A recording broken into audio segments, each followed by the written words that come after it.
Hello, welcome to One Moment Wiser. This is Christy Bridges, and I have an amazing lady with us today. I have Debra Trappen, and she is the founder of Fire Up Your Moxie. And she goes around speaking and encouraging women. She has a podcast and does live presentations, and she's certainly encouraged me. I respect her so much that I invited her to be part of the Option Ocean devotional that we're creating. So Option Ocean, if you haven't heard about it yet, is a devotional book that's designed for those people who are kind of on the edge of that sea of possibility, and you're supposed to be something, but you're not really sure what or where you're going with it. And we're focused on the 18 to 25-year range. But honestly, as we've unveiled our stories, we've discovered that at different times in all of our lives, we kind of have to cross that option ocean again. And so Debra's here to share a little of her story, because I imagine you or someone you know probably needs to hear it. Thanks, Debra, for joining us today. Oh, I'm so excited to be here with you. I've got my Fire Up coffee, and I wanted to show you this because my niece made this for me, and it says, "You are the one." Isn't that great? I love that. So whenever I bring it up to my mouth, I'm like, yes, you're right. Jesus, do something. Yay. It's neat to be an auntie. Let me tell you. Are you an auntie or an aunt? I'm an auntie, but my nieces call me Tante, which is aunt in German. So they call me Tante. I like it. Yeah, a little special little name. Exotic aunt. I'm not an aunt. I'm either Auntie Debra or Tante. Yeah. Tante. I like it. So you are also a winner. You've been nominated for an award recently. Where is that? I want to read this. I thought this was super cool. Illuminating Women said you are a woman who empowers. You tell us to trust our instincts, help us find our innate strengths, show us our stories and experiences, successes and failures, triumphs and fears, prepare us to take control of our lives and own our futures. We're more capable because you've helped us find our confidence and recognize our personal power. That is high praise, girl. Yeah, it's so interesting. When I was tagged in the post, I was like, oh, the IW community said something, and so I popped over there, and as I'm reading it, I'm sure as a lot of Christians do, part of you's like, oh, I know whose I am and I know who I am. I don't need praise on this planet, but it sure does feel good to be recognized. Yes, it does. It's good. To him be the glory, but man, it felt good to read that. And, it's the group, the community of women who have honored me with that nomination is a group that they come together on a monthly basis a few times. It's not just once a month. They have different types of events that they do. And they're just a really vivacious, courageous, super gracious group of women. And I presented my Empowering Your Lioness Pride talk to them. And this was a message that I had built for another women's conference about how women can actually support and encourage one another and find their pride that they're meant to do life with. And it's a really intense talk because it really talks about who we are as women and as Christian women, that, our words speak life. We are life givers, our bodies, our voices, and how if we don't find that right group of women that we love to support and that want to support us, we spend our life in competition with everyone. And we lose sight of what our purpose is. And it resonated with them in a way that I wouldn't say surprised me, but I would say encouraged me that it was the right message to bring at the right time. And I'm thankful that I listened to the Spirit, that that's what I was supposed to talk about. Me too. I can't imagine that ever not being something for the right, for that moment, because we are so degraded when we just compete with one another, when we avoid other women and hang out with just men, or, not like men, but when we, isolate ourselves because we can be the only one, Yeah. then we lose a lot of our own potential. And we also hold ourselves back as far as just loving life. When we are able to empower others and collaborate together, like we have on this book, and Yes. work together and celebrate each other's skills and successes, then we actually open up a little bit. We're a little bit more vulnerable, but we're a little more capable too. We feel stronger, don't we? I like the Absolutely. lioness's pride, and I don't know. I just dig that. That's neat. Where did you get that? So, it's so interesting. When I was putting the talk together, I love acronyms. Like, there's camps of people who love acronyms and there's others that hate them. I love them, particularly because as a keynoter, so when I go up and speak, having an acronym keeps me on track. That's very smart. I'm like, okay, all right, I'm on O. All right, what's N? Like I'm thinking ahead, right? But the concept of a lioness pride is a beautiful thing. It's, lionesses, they come together in nature as small groups. They don't. Prides of lionesses are 20 or less. And they have all of these really interesting rituals. And I learned so much about them. Lions don't actually roar. It's like a purr.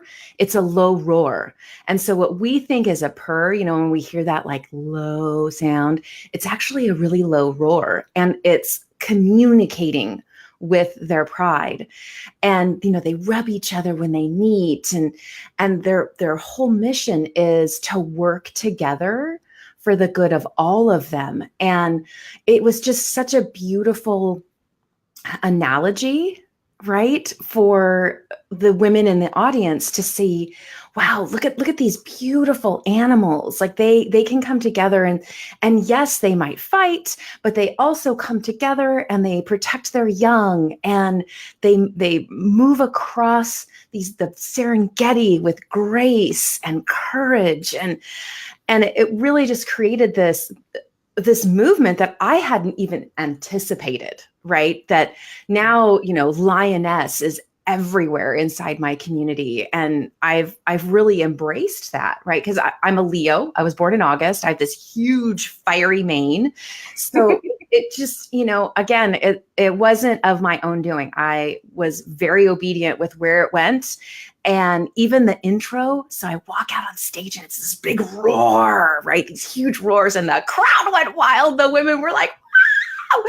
So it was it's one of those things that when on the other side of it, your heart is panting and you're like, yes, yes, yes. I actually did a podcast, which I'll share with you. So I did a podcast of the talk for those women who couldn't be there to hear it live. And it's the most listened to podcast I've ever done, ever, by far. Thousands and thousands of downloads. I bet. It's fun when you can let go and everybody goes, yes, I totally identify with that. When you just get out there and go all out and it's received. I like it. Yes. Yes, yes, yes. Well, and the whole concept of the Fire Up Your Moxie movement is really helping women truly define and design the best version of themselves, so that when they walk out into their communities, when they walk into church or work or to have coffee or a glass of wine with their girlfriends, that they're going there knowing who they are. Right. And so that the conversations aren't filled with competition. They're filled with leaning in and collaborating, and they can share their successes because they can actually recognize them, since they defined what an actual success to them is. And it really has changed not only the way that I engage with my own community, but I hear stories every day. And of course, I speak mainly to women because I've got a feminine voice and they're kind of attracted to it. But men, it works for men too, right? Moxie is definitely not a for women only word. I actually think the Moxie soda back in the day actually had a dude on the front. I first heard it in some, I don't know, gangster kind of thing. So, totally makes sense. Moxie. It's a fun word, It makes people go, it makes people go, what? Moxie? I want Moxie. How do I get Moxie? Moxie, yeah. It's like mojo. Right. It's great. I like that you talk about helping people find their own, their own definition of who they are, what their strengths are, what they're about. Because instead of comparing ourselves and never measuring up, right? We actually go, I am really good at this. Yeah. I actually really like this and I don't like that. And I'm okay with that, and then we find strength and we find focus. You, in your chapter for Option Ocean, wrote that 80% of women agree every woman has something about her that's beautiful. Yeah. But they don't see their own beauty. Yeah. That's sad. I know. Change that, because beauty is not just something. I think by now, hopefully we all at least understand, even if we haven't internalized it, beauty is not something that is smudged up and perfected before we post it online, those little photo edits that we want to do. That's not beauty. Beauty is walking out on stage with a roar, or being the quiet one that someone feels at peace around, or being able to fix your own car, or being able to flag down someone who can fix your own car. Right. Beauty varies broadly, and we have to know which one is, what's our beauty, where we are, so that we can shine in that. Absolutely. Well, and that stat in particular stood out to me because we as women, if we don't realize that other women feel the same way, we can feel isolated. We can feel like I'm the only unattractive person in this room. I'm the biggest or the smallest, whatever the est is that we're comparing ourselves to. And we all have it. It could be our eyebrows, it could be our nose, it could be our breasts, whatever, right? Yeah. There's something that we don't love about ourselves, and then everyone else's is better. And the whole concept of embracing and firing up your Moxie is actually, that's you. Right. And I think the things that you mentioned, Christy, those are your purpose. Living in your purpose is beautiful. It is. And it inspires everyone around you. Yeah, exactly. It is that a magnet, right? You become magnetic. People want to be around you whether you are the woman who roars from stage, or you are that soft, pillowy shoulder that somebody can sink into when they need a sacred space, right? And I think that it's so amazing when women actually get to the point in their life where they're like, yes, this is who I am. And I'm so excited to bring it to the world. I'm so excited to tell everyone I know how I can serve them best, because they just light up. It's as simple as that. Yes, it takes a little refinement, doesn't it? Mm-hmm. You were talking about, sometimes we don't notice our own strengths because we think we're the only one in the room that has a flaw. And in your chapter, you mentioned that you would get the lead in a high school play and think, oh, they just got me because, they felt sorry for me since I'm chubby. Yeah. No, they liked you because you can walk out on a stage and roar and remember your lines if they're an acronym. Right. Well, and most of that I was actually in grade school, right? And so it's that time in grade school, and I went to parochial school, and so there were always, the Christmas plays, and I remember thinking, I only got this because not I'm blessed to be able to shine for Jesus. Thank you for this opportunity. And if there's one thing that, I hope comes from this chapter that I'm praying over everyone who reads it, is that they find that relationship, that part of the relationship with God, as soon as possible. It's not my parents' fault that I got grounded.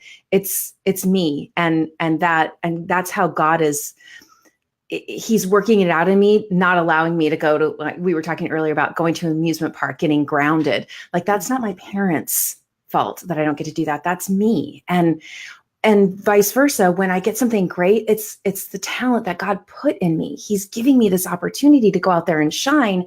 And I want to be so excited about it, as opposed to sitting in a poor me place thinking, wow, I didn't really get this because I'm the most talented. I got it because somebody feels sorry for me. And it's, I didn't even remember some of those feelings until I started writing that letter that you had us write. And I think that is one of the most epic experiences I've had as a writer, Christy. And for those of you who don't know what we're talking about, one of the things that Christy had all of the potential collaborators do is write a letter to our 18-year-old self. And wow. I mean, I was bawling my eyes out. As it sounds like a lot of other people were, right? I was so emotional writing that. And I honestly was like, writing a letter to my 18-year-old self, what am I going to say?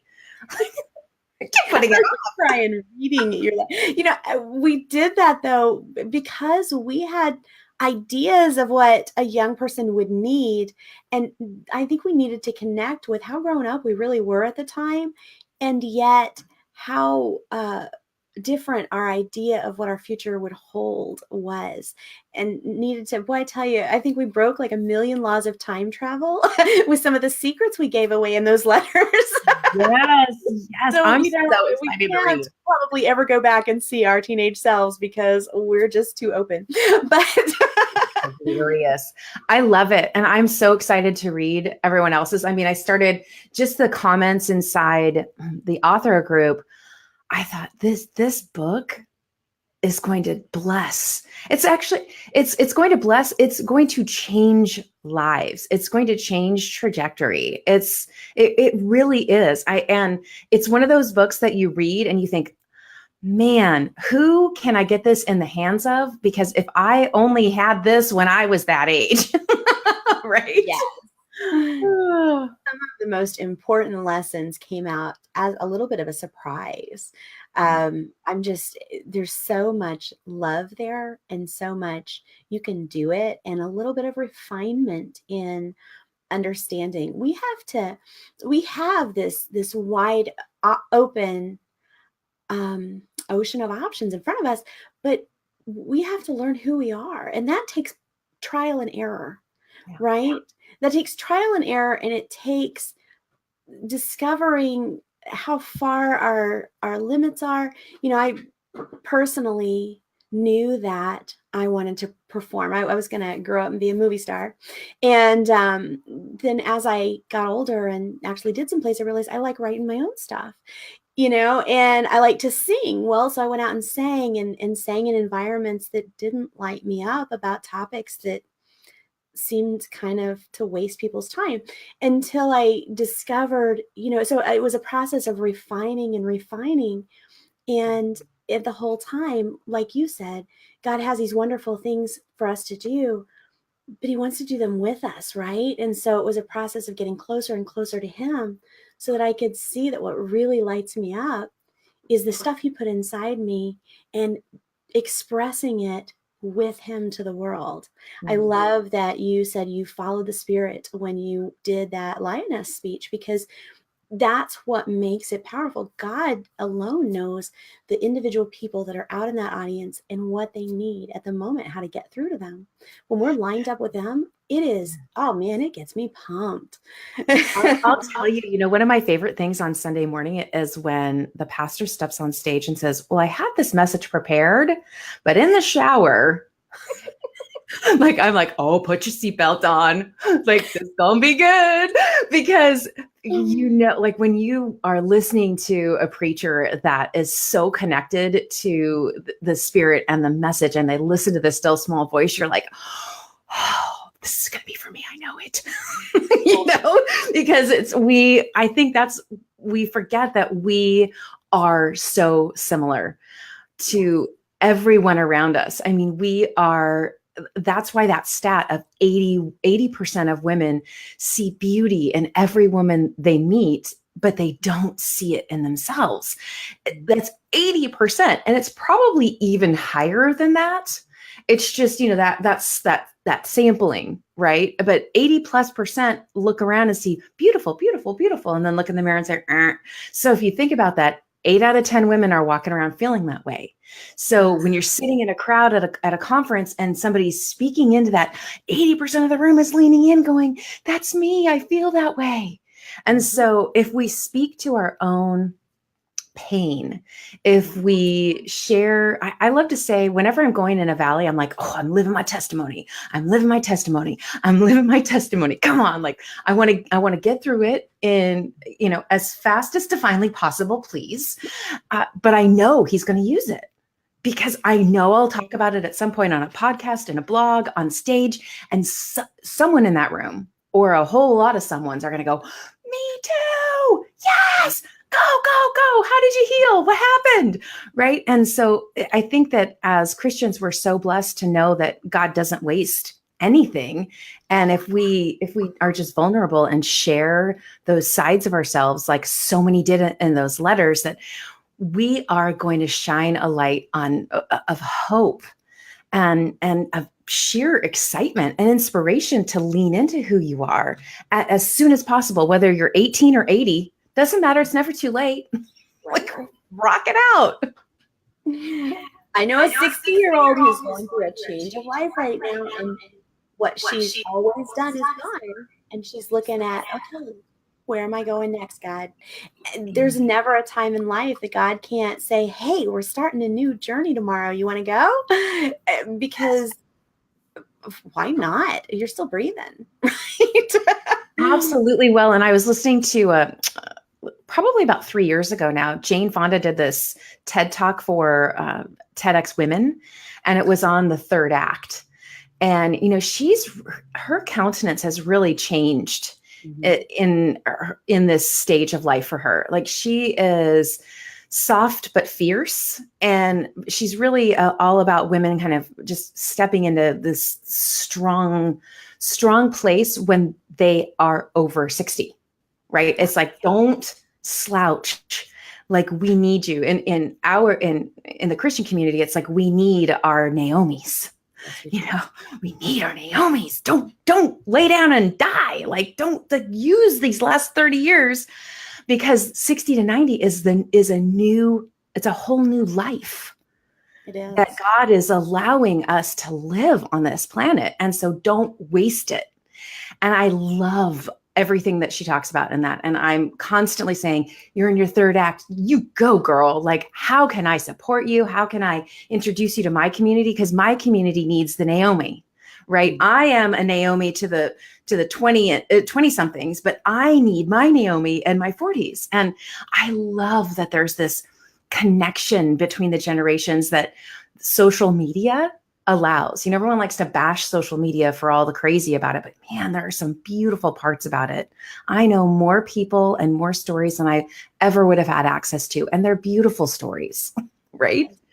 You read my mind just now. I mean, literally, that's what I was going to say next. Was I love that we have been able to see real people, not all polished and, under makeup and flaw removal and stuff for 12 hours, but actual real people at all ages just jumping online and sharing part of their lives. I have enjoyed that so much. Some of the collaboration groups I've been in this year with you, actually, it's where I met you. Yes. People who are going through the transition from widowhood, or who are beginning new adventures at 70, all these people are pouring into me wisdom about how to make decisions, how to think more effectively, how to balance life. Because as we get older, I shot out of the nest at high speed. And, my whole family tends to do this. We just go, go, go, go, go, go, go, and then fall apart. And then go, go, go, go, go, and fall apart. And it's like, it was just silly. For the first, probably until I was almost 30, that's how I lived. And it was fun, but also stressful and exhausting and not sustainable. Now that I'm a little bit older and I've learned more about balancing my own life, Right. it's really neat to hear from the even older women that that's right to do, that you have to be a whole person who actually loves your body and doesn't just force it to stay awake, who Yes. actually loves your mind and does things to keep it engaged, and who actually chooses your thoughts and doesn't let that inner critic just blab on all day until you're a mouse in the corner, right? You actually in the chapter talk about changing the words that inner voice is saying, because I think we all have that little part of us that's like, oh, that's not right, oh, you shouldn't have done that, oh, blah blah blah, you're out of time and you should have done more, and you're not enough, not enough, not enough, not enough, right? Yes. And you give some really helpful tips for, putting little notes in your purse and in your car and at your mirror and everywhere, little love notes to yourselves. Wow. And I that just melted me. I was like, oh.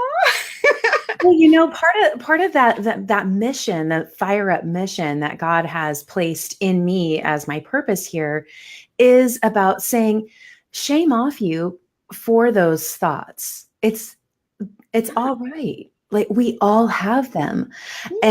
And what we have the ability to do with this beautiful brain that God has given us is to say, I recognize you, but I'm not staying with you. That's right. And here is what I would like to think instead. And that we have, because those thoughts are our daily thoughts, 80% of our, there's 80 again, right? 80% of our daily thoughts are repetitive. So every day we think the same things over and over and over, 80%. And the statistics are insane. Up to 90% of those 80% can be negative. So if we can wrangle ourselves a little bit, get in the front seat of those thoughts and say, okay, so I always know when I look in the mirror, I look here, here, and here and think, nope, nope, nope. What do I need to say instead? What do I need to say to those places instead? How do I have a better conversation with myself, with my heart, with my eyes? And how do I speak life into myself? Because we don't speak that into other people. We don't speak those things into others. So why do it to ourselves? Makes no sense. It makes no sense. It's so true. Well, and one of the places that we do this the worst is when we are taking care of our bodies. Ask me what I'm wearing. Ask me what I'm wearing. You gotta Yes, ask. I'm dying to tell. What are you wearing? Okay, so in our book, Option Ocean, we had another writer named Smiley Elmore, who I'm going to interview later, and he is a bodybuilder. Now, ask me if I ever want a bodybuilder to see this hot and sweaty and red in the face. No. Oh, and But here I thought you were going to say yes. With that. right. So, but he has invited me after our interview to work out at his gym. And so I said, well, backseat voice, I'm just not going to listen to you. And I am going to take care of this body that is taking me places that I love to go. This body can still dance, and this body can still bike, and this body can still travel and help people. And I'm going to take care of it. And you actually shared something in your chapter that makes me cry just to read it. And I've read it like 3 times. You think you'd be numb, right? But it just gets me all like choked up, and I'm like, oh. And I know that everybody who is watching us is going to get their own copy of the book because it's so full of good stuff. But I still want to let the secret out. Can you read that section or tell us that story? Sure, absolutely. So my chapter is on self-love, if you haven't figured that out yet, and helping us with replacing the negative thoughts that really pelt at us all day. And so I was sharing this. A few months ago, I was doing yoga in the dim of my studio, and my guide was whispering sweet instructions: hold, stretch, breathe. In that moment, I realized I was talking to myself again. This time, my words were sweet, kind, and encouraging. I was thanking my body for never giving up on me during the years I was so cruel to her. I was promising to love and nurture her until the end. Whew. You